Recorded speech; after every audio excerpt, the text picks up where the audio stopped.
What's up, everybody, and welcome to the Parabellum Podcast. I'm Sean, owner of Parabellum Strength and Fitness. And it's been I've been inconsistent, you could say, with the podcast here lately.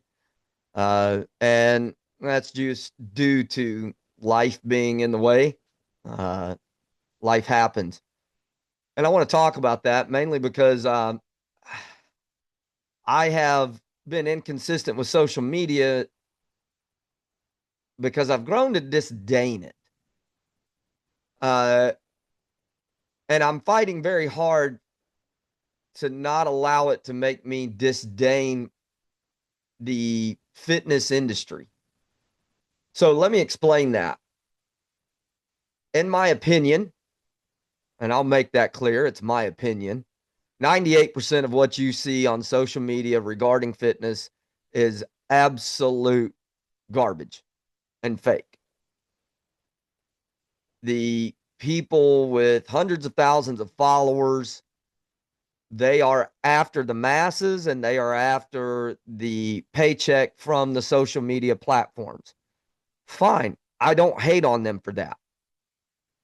What I can't stand is the fakeness that comes with them and how they basically lead people astray,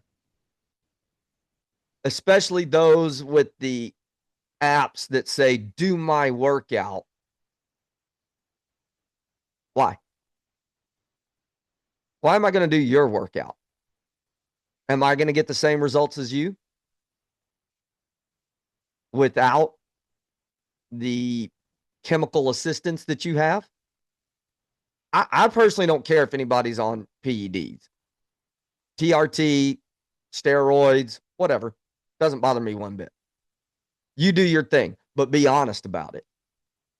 Be real.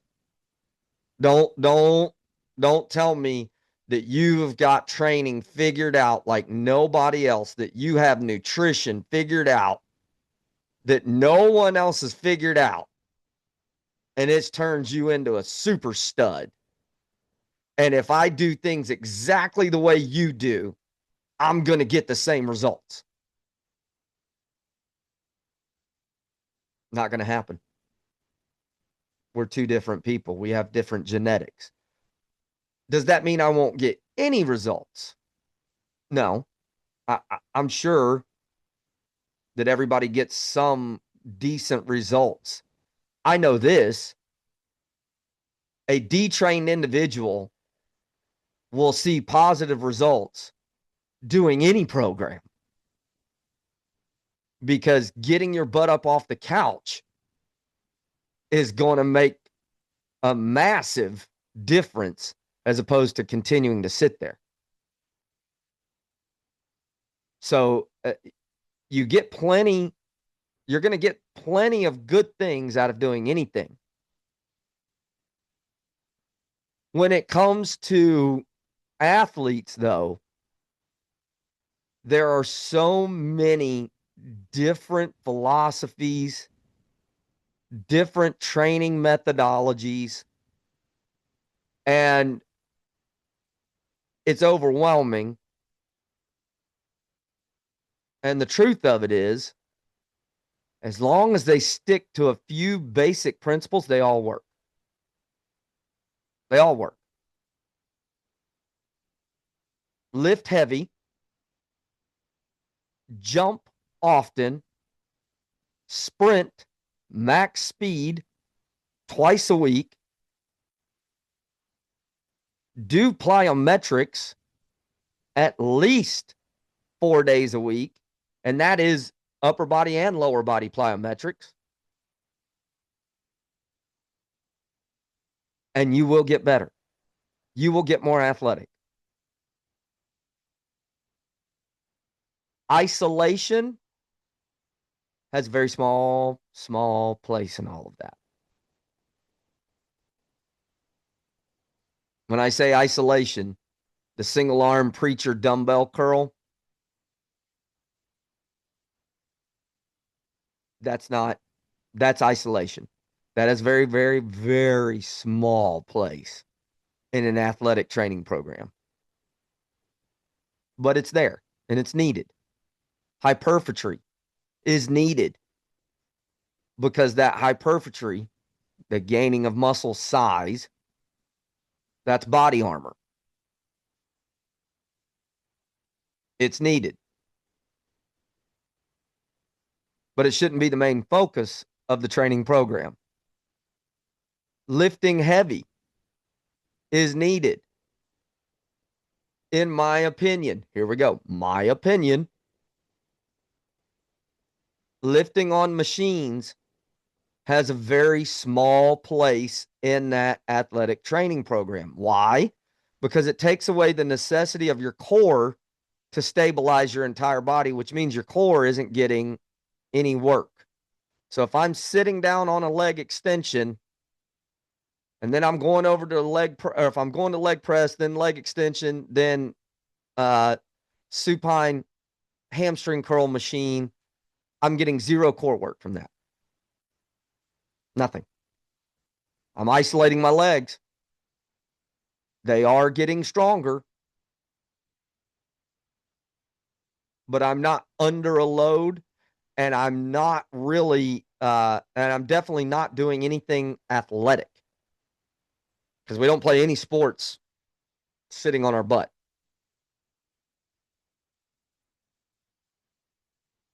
Then you have, well, bench really doesn't have a place. Absolutely, it does. Absolutely. It's just not, in my opinion, it shouldn't be the main focus of an athletic training program for upper body. An overhead press is much more athletic because you're standing, and then your upper back needs, I would say, 3 times the work. Your posterior chain needs a lot more of the volume as opposed to your anterior. Posterior being back, anterior being front. And we don't have the coaches that preach that. They have really small followings. And it takes years for them to grow a following because they're not preaching to the masses. They're not doing the top 5 exercises to get you jacked. They're not doing the number 1 exercise that changes your world. Top 3 exercises to stay away from. The best coaches will tell you almost every exercise has its place. Almost. There's some exercises out there that are just stupid. If it looks really complicated, it probably is. And that person putting it on social media has probably spent hours to get that one take right because they know people will click on it. Real coaches aren't looking for clickbait. Real coaches are looking to affect people's lives. I'm going to pull up a guy that he and I are in the same business. He's in another state. And I watch what he does with his 6-year-old, and it is very similar to what I do with my 6-year-old. I watch what he does with his youth athletes. His youth athletes are older, so it's a little bit more advanced. But I do much the same work.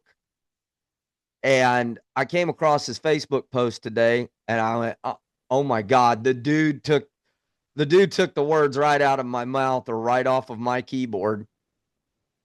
And I'm going to give him a shout out. His name's Ray Zingler.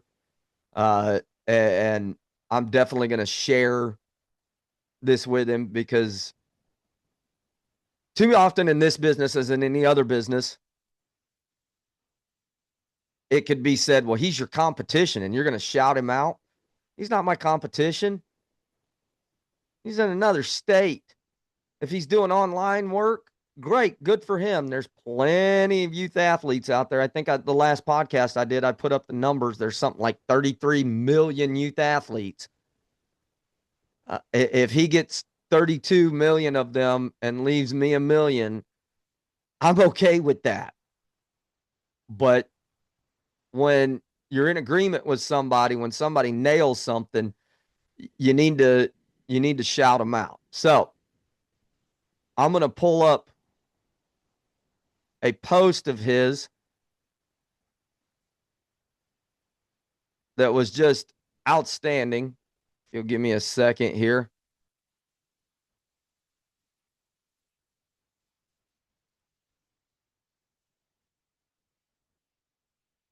Actually, two posts. I'm scrolling past one to get to the one that really spoke to me. Okay. Chest, back, shoulders, arms. You can play with your boyfriends at the health club if you want, but for athletic performance, it's ankles, calves, hamstrings, glutes, quads, trunk, erectors, lats, and traps. Your ab finishers are cute, but are exactly why you get run over. Fact. You can feel those tensions rising. Let me get to the point about what he's talking about with kids. Uh, yes, there are at least 30 muscles in the foot and ankle complex.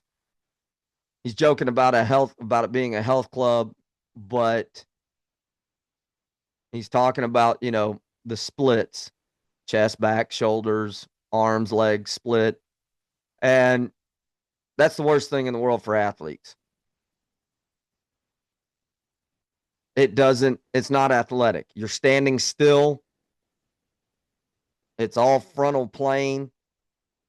There's no transverse plane movement in it. Uh, so you're just standing there. That's one of the reasons I say, let's calm down on the whole powerlifting is an athletic event. You can call it a strength athlete if you want, but you're standing still and you ain't moving. You're picking up weight.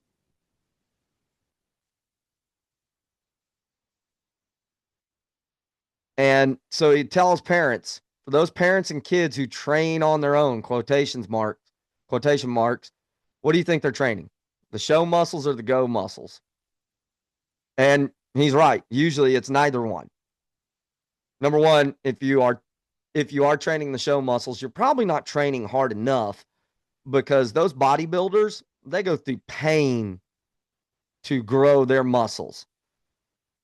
If it's the go muscles, you're probably looking over at it and going, that dude looks crazy as he's hopping all over the place. And you're going, how does that help you? Well, it's helping them be a better athlete. You can go on social media and look at real athletes. There's a young lady down at the University of Miami. Um, I just watched a video of hers. It was like a 265-pound power clean. And she's a little tiny thing. And she made it look easy. I mean, easy.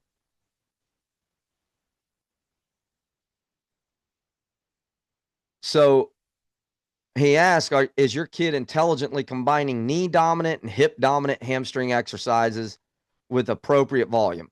No, of course not, because they have no clue what that means. Keep sending your kid to the $20 a month center of mediocrity and pretend that it's not a grand misuse of time. The fact of the matter is that athletes need coachings. I've always found it funny that professional athletes have teams of performance coaches, but your kid can do it on his own. Or better yet, you've got it because you've got a bag full of exercise bands. And because you were the Al Bundy of your era and scored 4 touchdowns in a single game. Athletes have to train like athletes in environments that are going to elevate them. Translation. An athlete competes. Their training environment needs to be competitive. Their training environment I'm not saying the weightlifting and everything needs to mimic their sport, but some of it does. And some of it just needs to get them brutally strong. Brutally strong. If you go visit my TikTok, Parabellum Fitness, you'll see a 6-year-old doing goblet squats, 30-inch box jumps, pushing a 145-pound sled down the street. That's my 6-year-old. All under my supervision. And he is one heck of an athlete. One heck of an athlete. And he loves it. And he competes with his 2 older brothers. And there's still too many uneducated people out there in this great information age that we're in that do well, that's not safe for kids. That will stunt their growth. That's a myth from a very small study done in the 1970s. The National Institutes of Health, the Mayo Clinic have done their own studies that have totally debunked that and proven that strength training is not only safe for kids, it's necessary. Now, here's where you go wrong. What you won't see my 6-year-old with is a barbell across his shoulders because he's not ready for that. And it's not about his ego.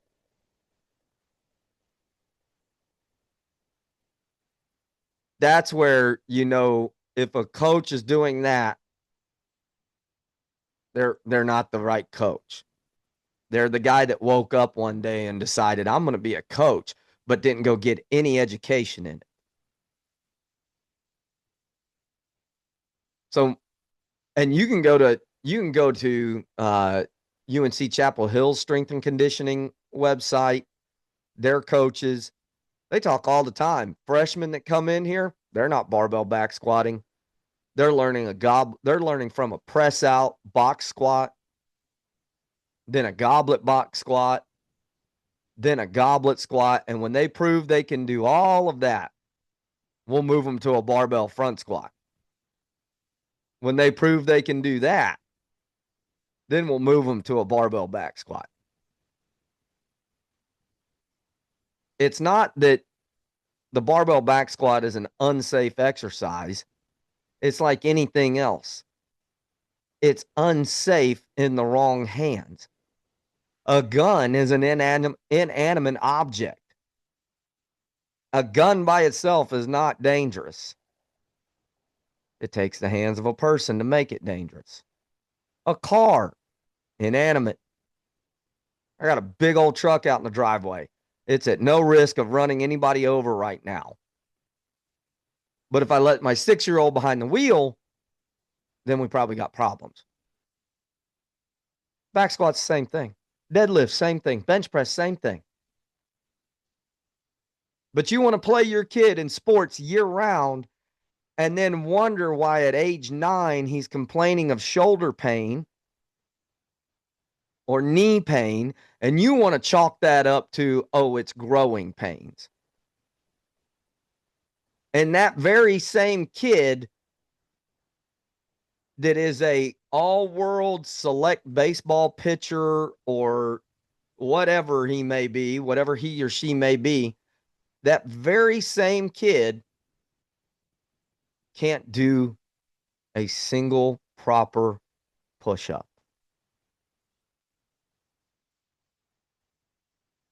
So here's why they're hurting. They're weak. They're weak. That's not a put down on them because they're kids. Kids are not going to do something unless either they absolutely love it or unless their parents tell them to. And then on top of that, they're not going to give their best effort to it unless they see their parents doing it. I never have any pushback from my 3 boys. Hey, it's time to go to the gym. Let's go. I never hear the, oh, not today, Dad. Oh, come on. Those boys make a beeline to the gym.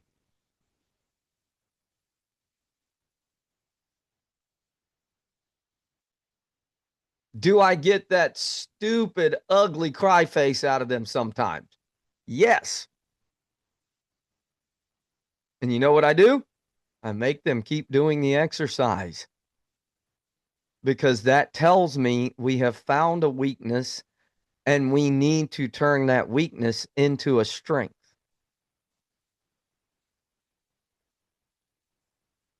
I just recently allowed my 13-year-old to start barbell back squatting with a completely empty bar because I want to see him perfect the form with a completely empty bar before I put weight on it. Why? Because the moment I put weight on it, we're going to have to rework that form because your form degrades the heavier the weight gets. I don't care what anybody says. It does. But I want him to learn what it feels like, perfect form for him, because everybody's got different femur lengths. Everybody has a different torso length. And that all plays a factor into what your form for a squat, a bench, a deadlift, a lunge, that all plays a factor into what your form looks like. That's why there's strength and conditioning coaches. And if you're watching your kid that's playing select ball and they're very talented, and you go, they'll get there, they'll get that in high school. Newsflash, no, they won't. No, they won't. Because that athletics teacher, that weight training teacher, there's one of them and there's 40 of the kids. And that coach is going to zero in on the kids that are naturally studs. Because all coaches do it. It's laziness. It ain't right, but it is the way it is. So your kid that's a stud at age 9 but can't do a single push-up, when they get into that weight room and you got them corn-fed boys that they play baseball in the summer, they play football in the fall, but in between that, they're doing manual physical labor and they're slinging weight around, that coach is going to zero in on them. Right, wrong, or indifferent.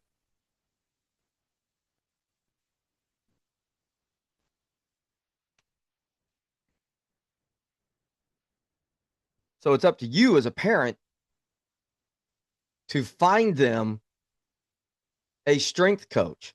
And you're not just doing it for their athletic development right now. Because the truth of it is, most kids are never going to play college sports at any level.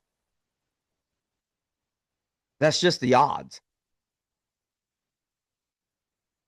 But what you can do is you can develop a young person into a healthy adult. I'm going to beg you to fact check me on this. Go to the National Institutes of Health, search resistance training for youth, search resistance training for the elderly. Very minimal cons and a bunch of pros. It builds bone density. I started lifting weights when I was about 13. I started doing push-ups, air squats, lunges, all that stuff, pull-ups when I was probably uh, 9, 10.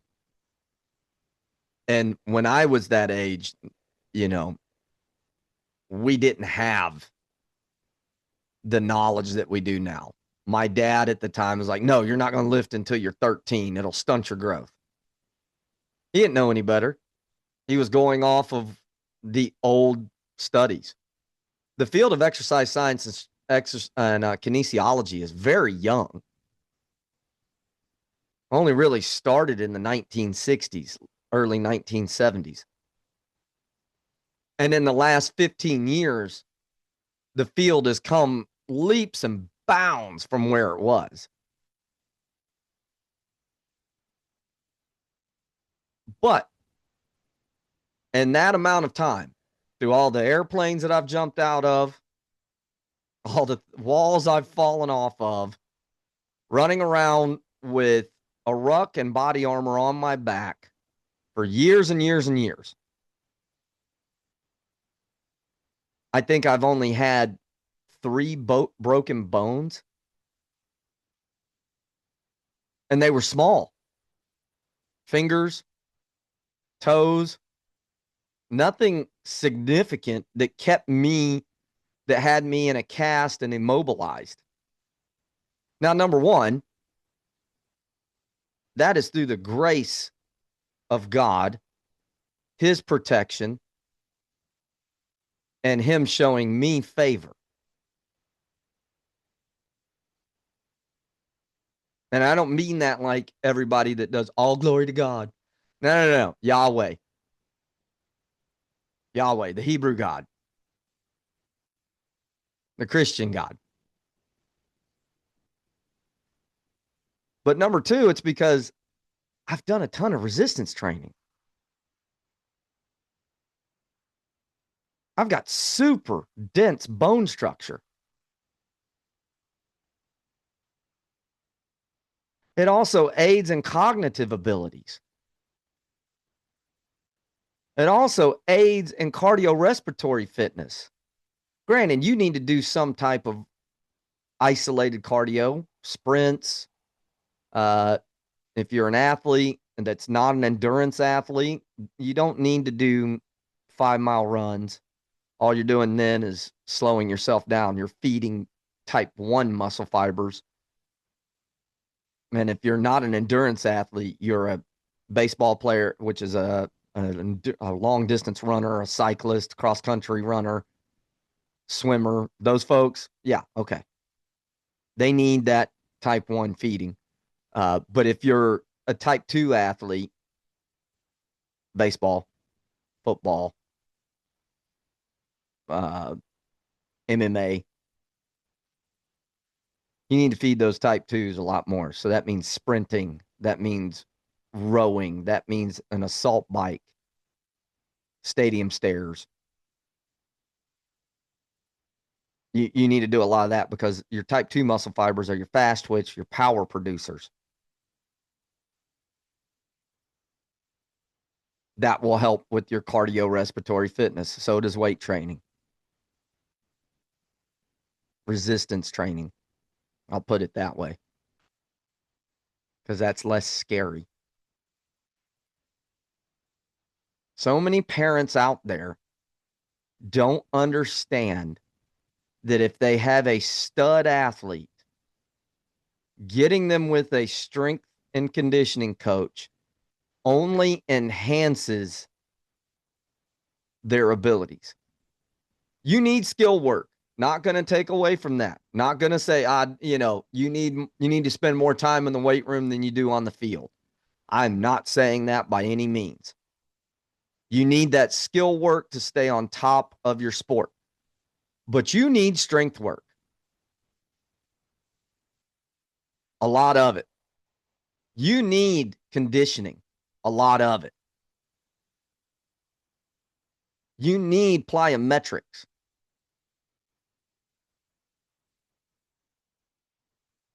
And it's just so difficult to get parents into that mindset. Because the parents, I know parents that have no problem spending $500 on a baseball bat for a 9-year-old. Another 300 to 400 for a baseball glove.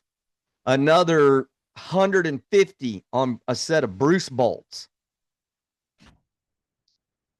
I know parents that do that, but yet they won't make the investment into getting their baseball player, their football player stronger. And that just blows my mind. They don't understand that if the parents themselves would invest in that same strength and conditioning coach, they're going to live a healthier life.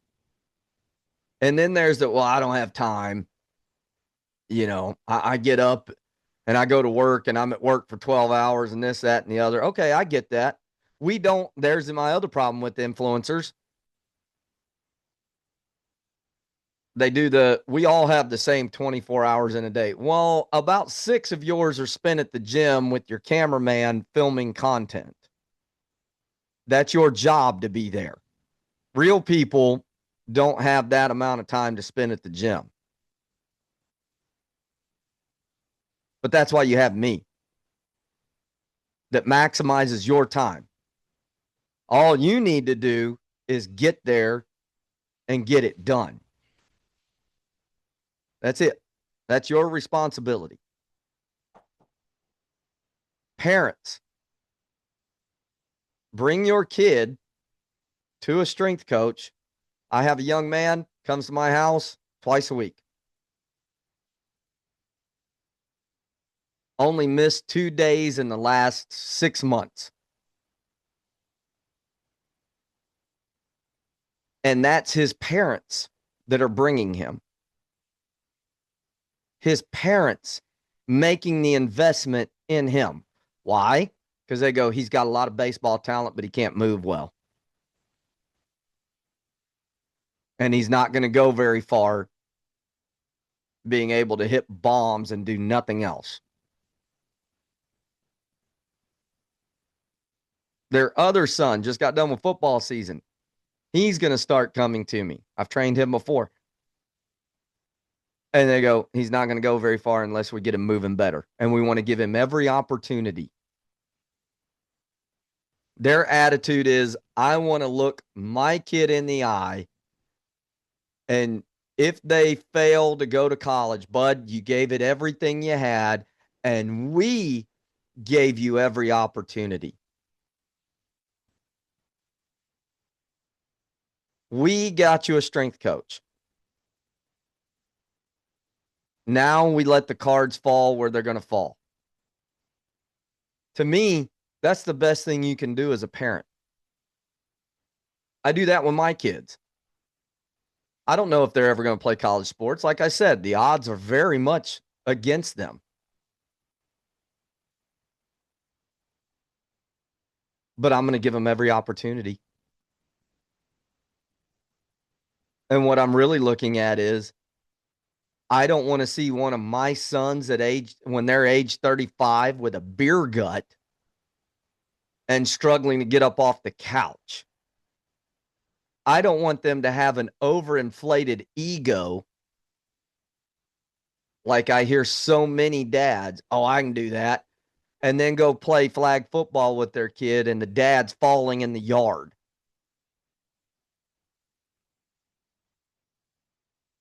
I want my kids to go, yeah, we'll go play some flag football, and I'm getting ready to own you. And I'm the example that you need to follow. My kids don't whine about working out because they see me do it. And it's also a great opportunity to teach them other life lessons. I teach my boys, look, the weight room is the place that you fail. This is the place you fail. You do it until you fail. Because if you fail here, now we have a new goal. And you didn't lose anything. My middle son hates failing at anything. If he can't push a certain weight, gets so angry, and I go, son, this is where I want you to fail. That's okay. It just means you're not ready for it yet. You will be soon. Hats off to you for trying. But now you know what that weight feels like. And now you know that if you want to get to that weight, you've got to go do these other things that are uncomfortable, but you will eventually get to that weight. My oldest son does not enjoy working out at all, but he grinds his way through it because I've helped him see the bigger picture. It's not just about chicks digging you at school. It's about you being healthier. And he wants to go be a naval fighter pilot. So I'm constantly telling him, look, you want to go to the Naval Academy. Day one, they're going to have you in the push-up position, the front lean and rest for all my veteran brothers out there. And they're going to leave you there until they get tired of looking at you. So what we're doing at 13 is just making sure that when you get there day one, they get tired of looking at you and you're still smiling at them. You let them know real quick, this is not the way you're going to break me.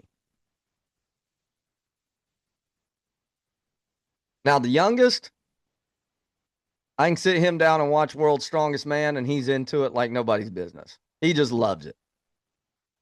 But he's like his older brother. The other night, he wanted to squat a certain weight. I told him he wasn't ready.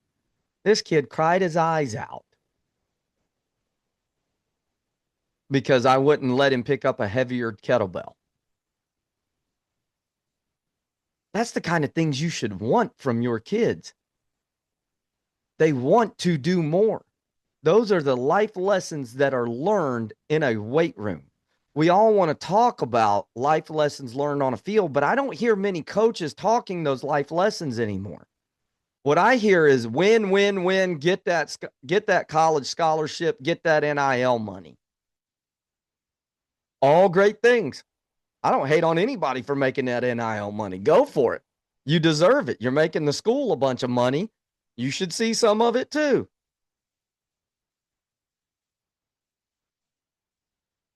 Truth of it is, most kids aren't going to make it to that. But 99% of these kids are going to grow up and be adults. They're going to go into the workforce. And we should be striving to create a generation that wants to do more. We should be striving to create a generation that is strong in mind, strong in body, and strong in soul. And the only way you're going to get strong in soul is through Jesus Christ. And you don't like that, go ahead and turn it off. I'm not backing off of that one. Leave comments, tell me whatever. I don't care.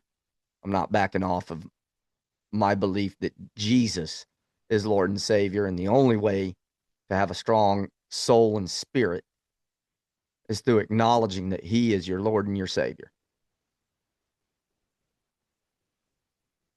But that weight room, it's going to teach you perseverance.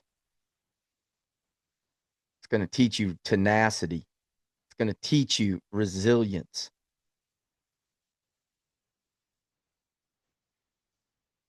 It's going to make you a better athlete.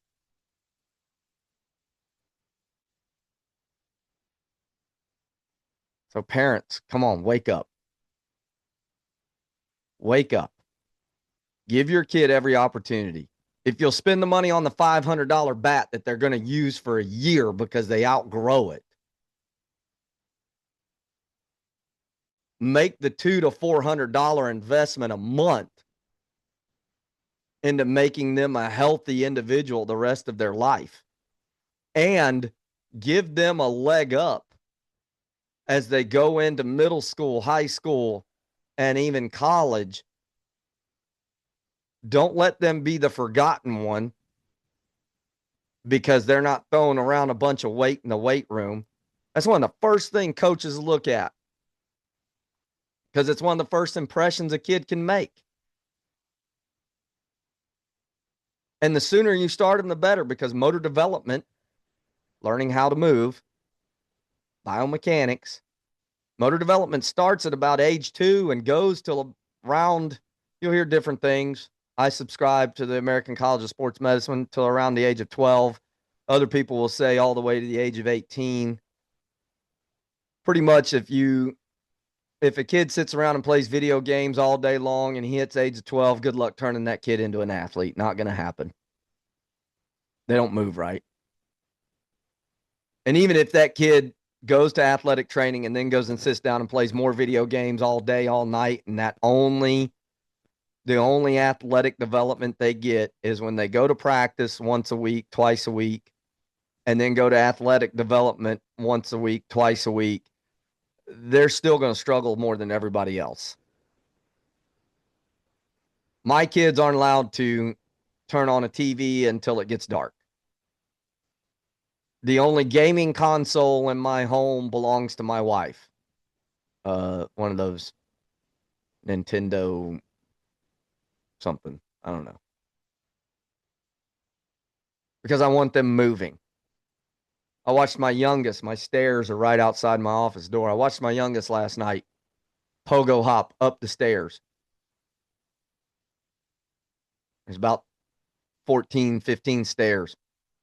And then he comes down to around the 7th or 8th, and he jumps off into the floor down here, lands on his feet, pogo hops up, and takes off sprinting through the kitchen. I don't discourage that. Why would I discourage his athletic development?